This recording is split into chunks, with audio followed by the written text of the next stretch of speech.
구독과 좋아요, 알림 설정 잊지 마세요. 예, 안녕하세요. 오디오를 듣는 키워드 경제 저는 김 기자입니다. 안녕하세요. 저는 윤 기자입니다.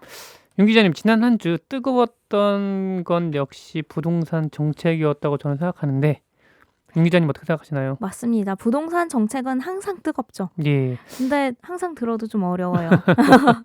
1216 부동산 정책이라 해서 나왔는데 골자는 15억 원 이상 고가 주택은 전면적으로 주택담보대출을 금지를 하고, 그러니까 돈을 네. 안 빌려주고 9억 원 이상은 LTV라고 하죠. 자기 네. 자본 비율을 20%까지 끌어내렸어요. 네. 강남 지역 집값을 잡기 위한 맞춤형 정책이라고 보시면은 맞을 것 같아요. 15억 이상의 고가 주택은 거의 이제 그럼 대출을 받지 말고 그쵸? 자기 자산으로 살아는, 자기 자본으로 살아는. 현금이 네. 있는 사람이 이제 뭐 사거나 아니면은 뭐 전세를 끼고 그 나머지 부분을 자기 돈으로 해야 되는 그런 상황이긴 하죠. 네. 그러니까 이걸 두고 좀 말들이 많긴 해요. 혹자는 뭐 현금 무자를 위한 정책이다. 아니면은 서민들의 강남 진입을 막는 그런 악법이다라고까지 하는데, 네. 사실 뭐 제가 생각하기에는 이거는 은행권을 좀 보호하는 역할도 좀 하는 것 같아요. 그렇군요. 미국을 좀 예로 들어볼게요. 서브프라임 모기지 사태 이후 세계 글로벌 금융 위기는 리먼 브러더스라는 굴지의 투자은행의 주택담보대출 부실 이기지 못해서 쓰러지면서 발생했잖아요. 맞습니다. 80년대 일본의 거품 경제가 90년대 들어 사그라지면서 그 상징적인 것 중에 하나가 이런 그 은행의 부실, 그거를 실토하면서 울면서 기자회견을 하는 그런 은행 직원과 은행 고위 간부들의 모습이 또 하나의 또 상징적인 모습이었는데, 98년도 IMF 구제금융 시절에도 우리 기업들은 또 무리한 차입과 이로 인한 은행의 부실이 있어서 이때 여러 은행이 망했습니다. 이때 그 대마불사랑 통념이 좀 깨진 거고요. 사실 그때 그 기업 대출 많이 해준 은행들은 좀 통폐합되거나 문을 닫았고, 오히려 국민들 소비자 금융을 많이 했던 국민은행 같은 데는 살아남아가지고 뭐 한때 우리나라 1위의 뭐 금융사로까지 발돋움했었죠. 그 어떤 경제든 간에 우상향으로 꾸준히 올라가는 거 중요하다고 봐요. 급격히 가열된 경제는 좋지가 않죠. 네. 그러니까 그런 거에 비춰보면 지금의 우리 부동산 시장 상황은 좀 더 그 비정상적이라고도 규정 지을 수가 있을 것 같아요. 다른 경기 지표는 좋으면서, 즉 그 경기가 화랑으로 뭐 되면서 이로 인해 공장도 짓고 건물도 짓고 일자리가 늘어나면서 자연스럽게 부동산에 대한 수요가 높아지고 그에 따라서 부동산 가격이 올라간다면 좋겠지만은 지금 상황은 그렇지가 않아요.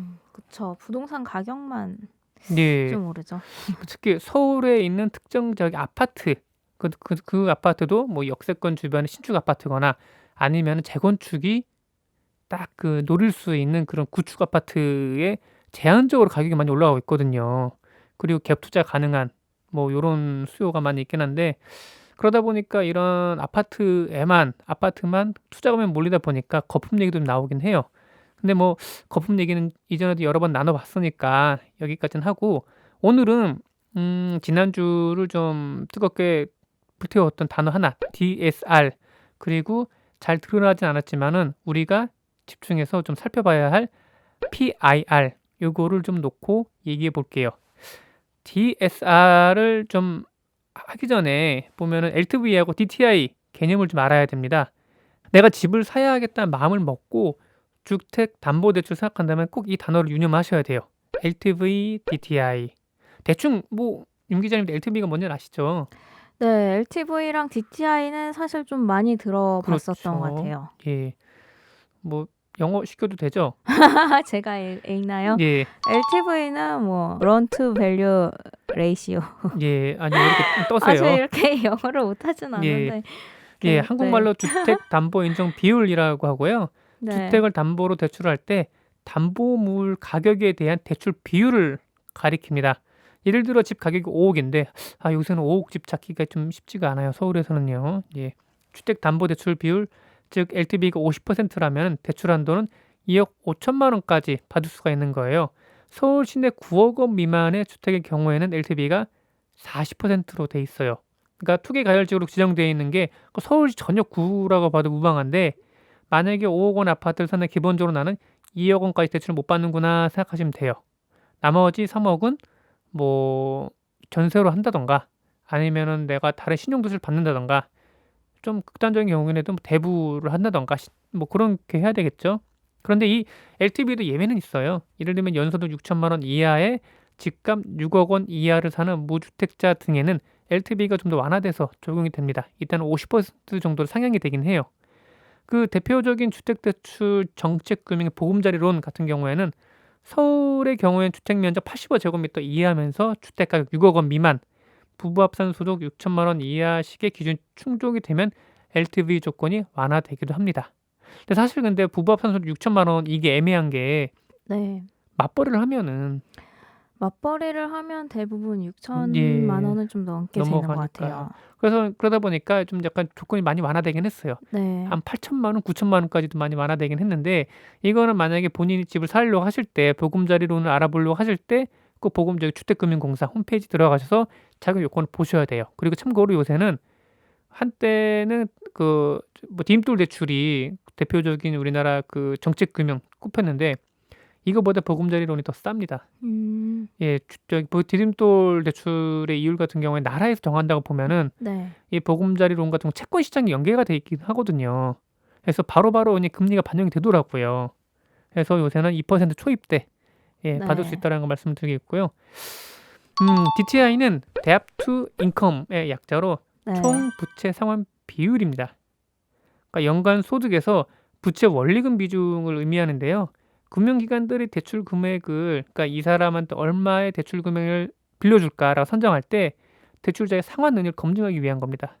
그러니까 최소한 이 사람이 어느 정도의 갚을 능력이 되는지 그 소득에 대비해서 이거를 살펴보는 건데요. 만약에 DTI가 40%로 설정이 돼 있다면 그러니까 내 소득이 5천만 원이라고 좀 가정을 해볼게요. 그러면 원금과 이자를 합쳐서 연 2천만 원을 넘지 않도록 대출 규모를 제한하는 겁니다. DSR은 강화된 DTI라고 볼 수 있어요. Debt Service Ratio. 예, DTI는 은행권 부동산 담보대출에 대한 원리금과 이자가 주로 대상이었다면 DSR은 학자금 대출, 카드론, 자동차 할부 등 원금과 이자까지 모두 포함되어 있어요. 그러니까 뭐 1금융권, 2금융권을 포함해서 빚으로 잡힐 만한 거는 모조리 다 통칭을 삽친 거예요. 네. 쉽게 말해 내가 5천만 원의 소득이 있는데 DTI가 50% 들어가면은 은행은 내가 그 담보대출에 대해서 원금과 이자를 갚는데 매 2,500만 원 이상 못 쓰게 하는 것이죠. 그런데 사람들이 그거를 잘 안 지키니까 예를 들면 신용대출이나 다른 대출을 땡겨와서 또 집을 사는데 보태니까 네. 그래서 DSR이라고 해서 총체적 원리금 상환 비율을 등장시킨 거예요. 이들 용어의 골자는 대출을 최대한 옥죄어서 부동산 가격을 잡으려는 거에 있습니다. 워낙에 금리가 낮게 형성돼 있으니까요. 참고로 지금 한국은행의 정책 그 기준금리는 1.25%고 네. 이 1.25%는 우리나라 정부 수립 이후 최대로 가장 낮은 수준입니다. 그러니까 이렇게 금리가 낮으니까 자연스럽게 대출금이 낮을 수밖에 없죠. 그렇게 되면 사람들이 어차피 대출금이 낮아놓은 게 돈을 빌려서 집을 사든 공장을 짓든 투자를 해라 그런 목적이 되는 거니까. 근데 문제는 공장이나 회사에 좀 투자하기가 버겁고 불확실성이 크다 보니까 그래도 안정적인 주택, 부동산으로 이게 몰리는 거죠. DSR도 생활 안정자금이 목적일 땐 예외를 인정을 해줘요. 그게 필요할 것 같아요. 예, 사실 갑자기 맞아요. 그쵸. 급하게 돈이 필요할 때도 있잖아요. 근데 좀 약간 소명을 해야 돼요. 이건 예, 뭐 병원비로 그쵸, 썼다. 약간 이러한 예. 네. 또 뭐 9억 원 이상의 집을 매입하는 사람이 아니라면 당장 해당되는 것도 아니라고 봐요. 그러니까 윤 기자님이 올해 뭐 9억 원 이상 저 집을 뭐 사시지 않는 이상은 네. 아니면은 뭐 5억 원 이상 뭐 6억 원 집을 산다고 하시더라도 그 전에 해놓은 빚이 없다고 하시면은 네. 크게 무리는 없어요. 음. 예, 그러니까 이거는 크게 뭐 절대 다수의 사람들한테 해당되는 내용도 아니고 네. 불합리한 것도 아니라고 볼 수 있는 거겠죠. 음. DSR이 뭐니 하냐면서 좀 시끄럽긴 해요.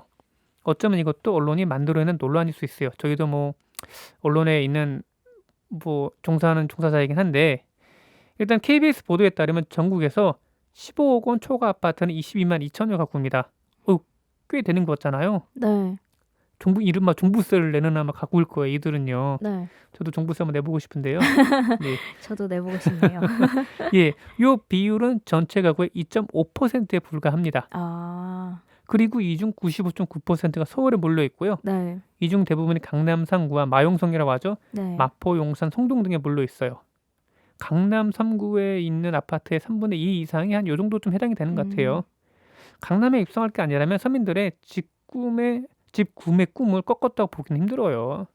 뭐 한국의 모든 사람들이 강남에 살 필요는 분명히 없는 거잖아요. 그쵸. 모든 사람이 강남에 살아서도 안 되죠. 그쵸. 예. 9억 원 이하는 62.9%로 나타났어요. 강남구는 물론 마포구, 용산동, 성동을 포함해서 좀 넓게 분포가 돼 있습니다. 이들 지역 아파트를 대출받아 살 수 없게 됐다고 하는데 과연 이게 뭐 맞는 의견인가, 뭐 현실적으로 부합되는 의견인지는 살펴볼 필요가 좀 있을 것 같아요. 내가 만약에 억대 자산이 있어서 대출 조금 더 넣으면은 집을 살 수 있었는데 못 사게 되면 정말 안타깝고 화가 날 것 같긴 한데 네. 일단 저나 아니면 보통 사람 입장에서는 엄두조차 못 내니까 그렇다면은 이게 집값이 적정 가격으로 떨어져서 집을 사는 게 맞는 건지 집값을 올려놓은 상태에서 대출을 더 받아서 집을 사려고 하는 게 맞는 건지 이 부분에 대해서 좀 고찰할 필요가 있을 것 같아요. 여기서 한 가지 지표를 가져올 수 있는 게 그게 바로 PIR입니다. 연간 소득 대비 주택 가격 비율입니다. 그러니까 내가 연봉을 한 푼도 안 쓰고 모을 때 언제쯤 살 수 음. 있는지 볼 수 있는 지표예요. 네. 이게 KB국민은행 2009년부터 PIR을 집계하고 있는데요. 소득 중간값에 해당하는 가게가 서울 아파트 중위값에 해당하는 집을 몇 년 만에 살 수 있는지 좀 보는 거예요. 음. 그래서 2018년을 기준으로 봤을 때 서울은 평균적인 소득의 가구가 평균적인 서울 아파트 집을 사는데 13년을 꼬박 돈을 모아야지 가능해요. 그러면 이게 어느 정도 수치인지 그냥 가늠이 안 되는데 2014년도에 한창 부동산 경기가 얼어붙어 있을 때가 8.8년이었어요. 그리고 이제 뭐 한창 뭐 금융위기가 닥쳤을 때 그때가 한 12.1년. 그러니까 한 부동산 그때도 그 전에 직전에 부동산 거품이 좀 많이 있었잖아요. 그때도 한 네. 13년 정도 되긴 했었는데 다시 말하면 약간 부동산 거품이 좀 끼어 있다는 상황이 좀 될 수 있을 것 같아요. 근데 지방은 4년에서 5년 정도 됩니다. 음. 다시 말하면 우리 소득 대비로 서울 집값이 지나치게 높게 형성되어 있다라는 거고요. 집값도 빠르게 뛰었다는 얘기가 됩니다. 실제 서울 아파트의 중위가격은 2018년 8억 4,502만 원이 돼요. 10년 전에 5억 1,177만 원이라는 점을 고르면 무척이나 많이 오른 거죠. 아 그렇네요. 진짜 많이 올랐네요. 예. 그리고 10년 전과 비교해서 우리의 연봉은 올랐을까? 그거 생각하시면 돼요. 아 그 정도로 오르진 않은 예. 것 같아요. 그러니까 지금 내가 연차에 10년 네. 전에 내 선배가 내 연차 때 받았던 연봉이랑 비교해 보시면은 음. 대충 감이 올 것 같긴 해요. 네. 근데 저도 한번 계산해 봤는데 약간 놀랐거나 떨어진 것 같아요. 오히려 더 떨어진 것 사실 같아요. 예 맞아요. 사실 비슷하거나 아 그때 네 넘어가겠습니다. 근데 집값은 많이 올랐잖아요. 네. 이게요. 게다가 양극화가 더 큽니다. 예. 그러니까 저소득층의 경우에는 지난 10월 PIR이 21.1년으로 나왔어요. 2017년 2분기 16.4년이라는 점을 고려하면 2년 사이에 4.7년이 좀 늘어난 것입니다. 더 심각한 거는 하위 20%의 서민층입니다. 이들이 서울 아파트를 사려면 48.7년이 걸려요. 아 50년 동안 네. 돈을 모아야 되는 거죠. 예. 하나도 안 쓰고. 그렇죠. 근데 요것도 2년 사이에 15년이 늘어난 거예요. 한 푼도 안 쓰고 50년을 꼬박 모아야 하는데 2년 사이에 거의 15년이 더 늘어난 거죠.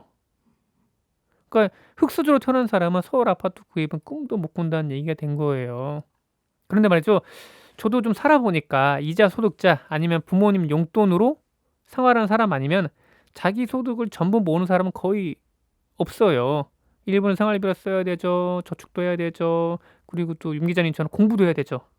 네. 그쵸. 그쵸. 저는 사실 지금 부모님이랑 같이 사는데도 제 소득을 100% 온전하게 다 저축을 하지 못하고 있어요. 예. 그러니까 대출을 받을 수밖에 없는 거예요, 집을 네. 사려고 하면은. 그래서 PIR도 참고 자료일 뿐 현실성이 좀 떨어진다는 얘기예요. 어느 누가 자기 연봉을 한 푼도 안 쓰고 10년을 모읍니까? 그쵸. 그거는 진짜 직장생활, 취미생활 하시는 금수저분들이나 좀 은수저분들이나 가능한 거고. 네. 그래서 또 요런 또 지표도 있더라고요. 연간 흑자액을 기준으로 한 주택 구매력 지수가 또 있더라고요. 음. 근데 이거는 최근에 나온 그 지수는 제가 못 봤는데 이것은 가계에서 소비 지출과 비소비 지출을 빼고 저축이나 자산 구입 등에 사용할 수 있는 소득 부분을 말하는 건데요. 이게 2013년 당시 27년이었어요. 그러니까 내가 저축을 꼬박 해 가지고 서울에 있는 중위값 아파트 살려면은 6년 전, 7년 전에 27년이 걸렸다는 거예요. 음. 지금은 뭐 한 40년 되려나요? 50년 되려나요? 진짜. 쉽게 말해서 저축해서 집 사는 것은 특히 서울에서 불가능에 가깝다는 얘기를 좀 하고 싶어요. 이게 뭐가 문제냐? 소비를 줄이고 저축을 해서 알뜰살뜰 성실하게 살아가는 소시민들은 바보 소리를 들을 수밖에 없어요. 아 정말 한숨이 나옵니다. 그렇죠. 제가 요즘 약간 느끼는 게 친구들과 비교를 해서 좀 느끼는 게 약간 이런 생각이거든요. 이제 일찍 결혼한 친구들은 집을 빨리 마련하니까 집을 좀 대출을 땡겨서 많이 샀고, 많이 산 거 아니고 땡겨서 좀 샀고, 그런 친구들은 정말 몇 년 사이에 몇 억을 베어렸는데 저는 사실 집을 살 필요가 없었으니까 그동안은 저는 사실 그런 몇 억을 만져보지도 못하는 거예요. 그러니까 약간 좀 '내가 너무 멍청했나?' 음. 라는 느낌을 받죠. 그렇죠. 그러니까 집값이 그렇게 뛰는데 대출 많이 아까 말씀하신 대로 무리하게 당겨진 사람들은 뭐 그렇게 사신 분도 있고 어떤 분들 갭 투자처럼 네. 투기적으로 모험에 가깝게 한 사람도 있잖아요. 그런 사람들이 집값도 많이 올려놓잖아요 또 보면요. 네. 그렇게 돼서 집값 올라가면 돈 번다고 좋아하고 그러니까 성실하게 일한 사람들은 왠지 뭔가 이 사회적 박탈감 느낄 수밖에 없고 네. 이게 바로 바람직한 사회 현상인가 이거에 대해서는 좀 저희도 좀 토론을 해 봐야 될 것 같아요. 네. 열심히 일하기보다는 차라리 그 시간에 부동산 공부를 할 걸 그쵸. 그랬나라는 생각이 진짜 예. 들더라고요. 그러니까 우리 사회가 공정한 사회로 희망을 가지려면 성실하게 자기 일 열심히 한 사람도 언젠가는 보답에 뒤따를 것이라는 믿음이 전제되고 현실화돼야 돼요. 이게 안 되면은 누가 열심히 일을 하겠습니까? 다 부동산 투기하고 다 뭐 로또 긁고 그렇게 하죠. 그렇다고 해도 지금 이 시기가 꼭 불행하다고 저는 보진 않아요. 1990년대 즈음에 집세를 못 내서 자살하는 일가족 얘기가 뉴스에 나오곤 했어요. 그리고 그때만 해도 뉴스에 뭐가 나오냐면은 연탄가스, 단칸방 있잖아요. 방 하나에 온 가족이 네. 사는 거예요. 자고 그러다가 연탄가스 마셔 가지고 뭐 돌아가신 분도 계셨고 실제로 저도 어릴 때 연탄가스 마셔 본 기억이 있어요. 이때만 해도 전세 계약이 1년 단위였어요. 지금의 2 년인데 네. 그러니까 세입자에 너무나 불리한 구조였던 거죠. 80년대 90년대 서울에 사셨던 분들은 치솟는 전세 가격에 매해 이사를 다녔던 분들도 많이 계세요. 30대 40대 분들 얘기를 들어보면 이사만 수십 번 다녔던 얘기를 수도 없이 들었고요. 저도 생각해 보면 한 10번은 다녔던 것 같아요, 이사를요. 부모님 따라서요. 그때도 항상 보면은 1년 아니면 2 년을 못 채우고 거의 전세 가격 계속 올라가니까. 맞아요. 저도 많이 다녔었죠. 그리고 이때는 대출도 어려웠고 음. 금리 자체가 워낙 높다 보니까 그랬던 것 같고요. 상황은 좀 나아진 것 같아요, 확실히. 우리나라가 선진국이 돼 가고 저도 뭐 보금자리 론이든 디딤돌대출 론이든 이런 거를 활용을 해서 뭔가 저희가 필요한 집을 살 수 있는 뭐 어떤 그런 제도적 여건은 또 갖춰져 있는 거잖아요. 이른바 정책금융이라고 하죠. 네. 다만 근데 우리가 느끼는 고통의 수준은 여전한 것이죠. 그리고 어느 시대나 아이 있는 젊은 세대와 젊은 청년들은 그 시대를 살아가기 무척 빠듯하고 힘들어요. 음. 그 20세기 초에 뭐 1차 대전, 2차 대전 뭐 그때 수천만의 사람들이 죽었잖아요. 물론 네. 거기에 죄 없이 죽은 민간인도 죽고 뭐 노인들도 많이 있었지만은 젊은이들이 전장도 끌려가 가지고 많이 또 억울하게 죽지 않았습니까? 그러니까 노인들이 전쟁을 일으키고 죽는 건 젊은이라고 하는 게 그래서 맞는 것 같아요. 어느 시기나 어느 나라나 젊은 세대가 자리 잡고 살기에는 쉽지 않은 건 공통점인 것 같습니다. 여기서 말씀드리고 싶은 거는 사람이 살면서 각자의 운과 행운은 총량이 있는 것 같아요. 네. 물론 저는 오래 산 건 아니긴 하지만은 그리고 또 느끼는 거는 행복은 일확천금에서 오는 건 아니라고 저는 믿고 싶어요. 네. 저도 그렇게 믿습니다. 예. 소소한 일상에서 오는 행복이 오래 가고요. 그게 바로 가족이고 네. 내가 좋아하는 일이 있고 내가 정말 하고 싶은 일을 한다는 거. 그것도 하나의 행복일 것 같아요. 지금 남이 잘 나간다고 해서 윤 기자님 네. 뭐 집 아까 말씀하셨죠? 네. 저도 사실 배 아픈 거 많이 감추고 있어요. 네. 여러 주변 사람들 보면서. 내가 못 나간다고 해서 실망하지 않았으면 좋겠습니다. 네. 실망하진 않습니다. 예. 그래도 아직은 우리에게는 시간과 때라는 게 아직 남아 있잖아요. 네. 예. 경제 이슈와 상식이 궁금하시다면 경제 유캐스트 오디오로 듣는 키워드 경제